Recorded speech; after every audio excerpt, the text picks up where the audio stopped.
Donnie Rowe's defense counsel picked up today with more testimony from Rowe's family members.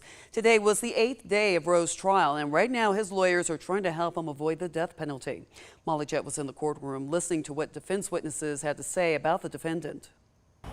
Here in Eatonton, inside of this courthouse, defense lawyers introduced several more witnesses to the jury on Monday. The first two witnesses were Rowe's cousins, and they talk about Rowe's abusive upbringing. Shawn Craig, one of Rowe's cousins, described Rowe's childhood as rarely safe. According to Craig, Rowe's stepfather belittled Rowe and hit him, and he says his uncle Brad Lively was a mean drunk. Did he ever call him dumb? Yes, sir. Did he call him worthless? Yes, sir. Did you hear this often?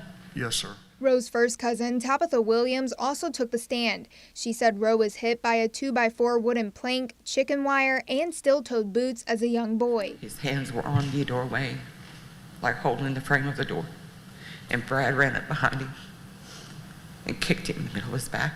Prison and jail operations expert Ronald McAndrew also testified. He retired from the Florida Department of Corrections and has traveled to dozens of prisons around the world. McAndrews listed precautions taken in a maximum security prison to prevent an inmate from attacking or escaping. If someone could, by some means, get out of a cell and get into the ductwork, they could possibly find themselves outside of the secure building.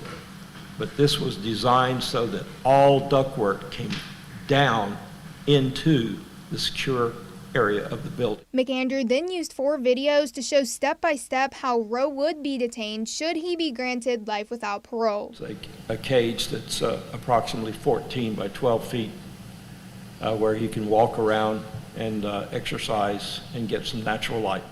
And notice he's still handcuffed? Yes, sir. And this is how they remove them? That's how they remove them. And that's how they'll put them back on him before he comes out. Now, all 3 of these witnesses were cross-examined, and the jury also heard from a school social worker and an educational analyst. In Eatonton, Molly Jett, 13 WMAZ News.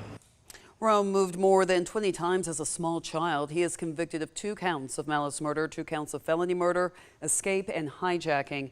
Jurors have listened to 11 defense witnesses in the death penalty phase so far.